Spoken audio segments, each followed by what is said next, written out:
The Master Chief is dead. This file reads, missing in action. Catherine. Spartans never die.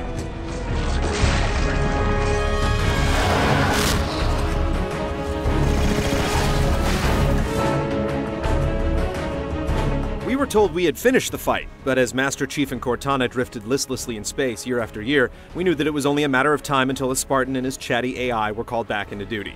With Bungie taking a permanent leave of absence to pursue new frontiers, Microsoft took a DIY approach and formed 343 Industries, with the sole purpose of ensuring the battle for human survival would not be abandoned. Can a rookie developer uphold the lofty standards of one of the industry's most revered franchises? Dr. Halsey, you're bending history for your own favor, and you know it.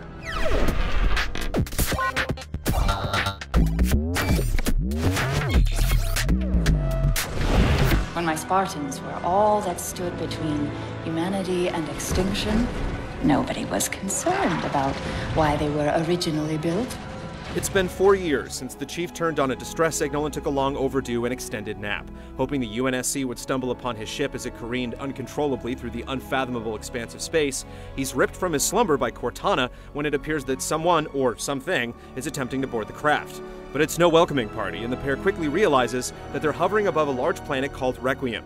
Thinking that they may have found a ticket back to Earth, and with Cortana facing a degenerating condition, the pair head to the surface to find a new threat to humanity has been released upon the galaxy.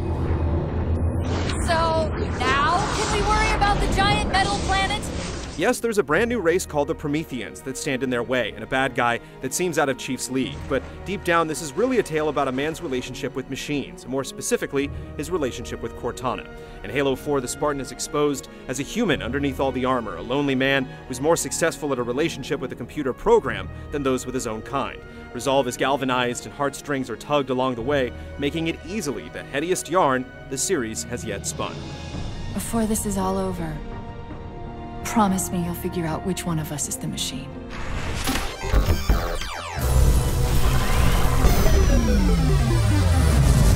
I thought you'd be taller. If you look for a lot of meat in your games, Halo 4 will not disappoint. The campaign is still a bit on the brief side, coming in at under 10 hours, but there's so much to experience beyond that.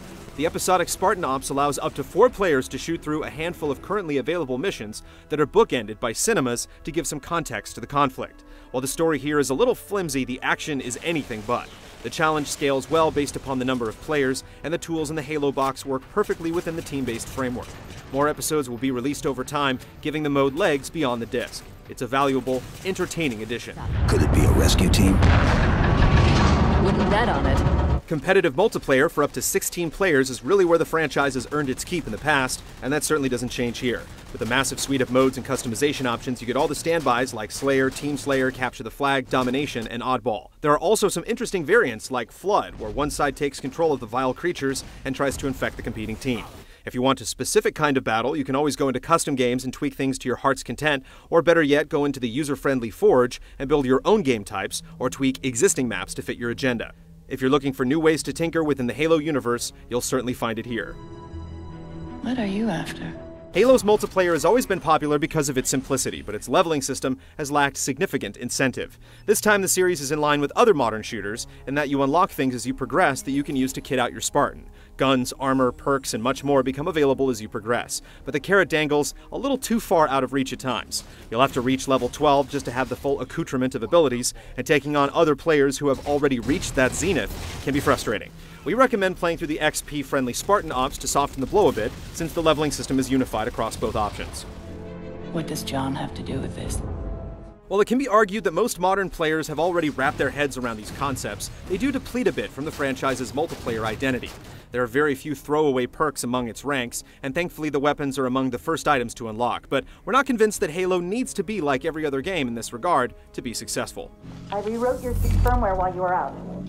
You've been busy. There's a lot of latitude in how you kit out your soldiers. You'll select a primary and secondary weapon, grenades, one of 8 different and interesting armor abilities, and 2 different sets of perks dubbed tactical packages and support upgrades. There are also brand new vehicles to commandeer, in addition to the usual ghosts, banshees, and warthogs, including a bipedal walker called the Mantis that's capable of turning the tide of any battle.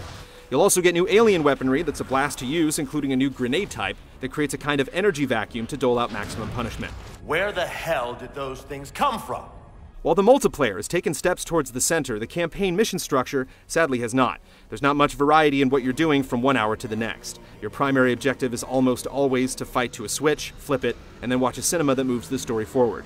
Tight corridors give way to wide open spaces, but the game is often more difficult if you stray from the order it assumes you'll address each group of enemies, encouraging trial and error to find the one way it wants you to proceed. Humanity is no longer on the defense. We are the Giants now.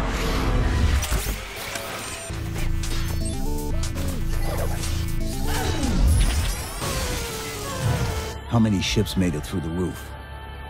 Plenty. Why? We still need a ride home.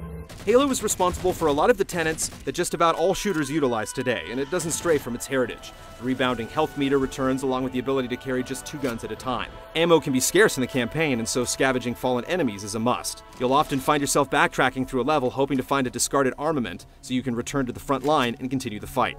You know, I think you, of all people, would appreciate the benefit of living to fight another day. Whether you're playing online or off, enemies can soak up a ton of punishment. With the exception of the sniper rifle or a shotgun at close range, Halo 4 is all about keeping a bead on the enemy and squeezing the trigger as quickly as your accuracy dictates. Just about all the weapons are satisfying to use, with each one having its strengths and weaknesses depending on the situation.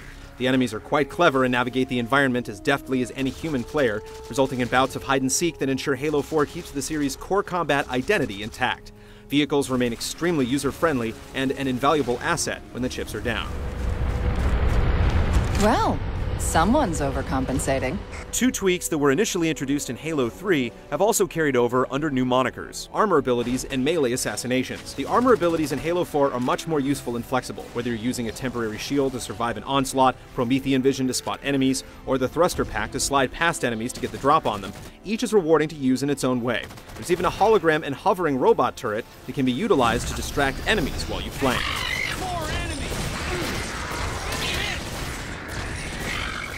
The initial Halo subtitle was Combat Evolved, and while there's nothing anywhere near as brave in Halo 4, it strikes a nice balance between old and new.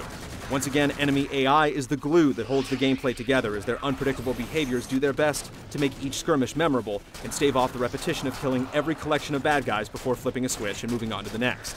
There are even enemy types that will revive their comrades, forcing you to prioritize their destruction to keep you from fighting an unending battle. Afraid we're gonna have to give you an IOU on that welcome home party.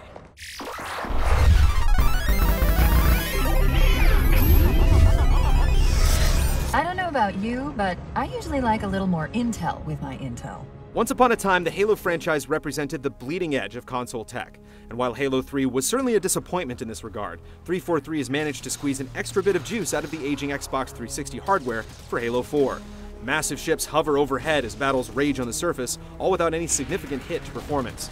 Scores of enemies juke, jibe, dive, and return fire intelligently at every turn. But it's not just a technical marvel. The art is absolutely incredible, and a big part of the fun in playing the game is simply anticipating what eye-popping environment lies behind the next door or over the next vista. It simply never stops impressing. Rendering humans is still one of its weak points, but the absolutely incredible CG sequences more than make up for it. You developed the Spartans to crush human rebellion, not to fight the Covenant. We don't say this very often, but the Halo 4 soundtrack is 100% worth buying. It's that compelling, with the often abused main theme taking a backseat to emotionally charged compositions with swelling strings and sweeping vocals. When we first booted up the game, we delayed pressing start to listen to the title screen theme to its conclusion. Voice acting is top rate, with the Chief himself getting a special commendation for his ability to impart some emotion into what's supposed to be a heartless killing machine. We need to find Halsey. Chief, please. She made you. She can fix you. Halo 4's presentation shows that this old machine still has some magic left in its circuitry.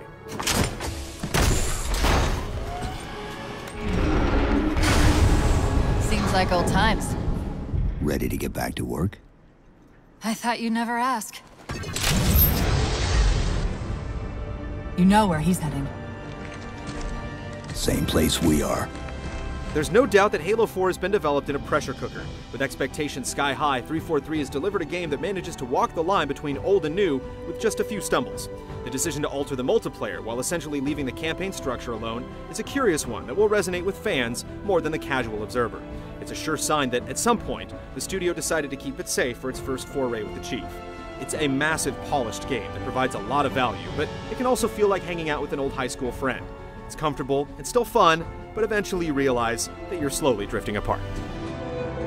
Your mistake is seeing Spartans as military hardware. My Spartans are humanity's next step. Our destiny as a species. Do not underestimate them. But most of all, do not underestimate him.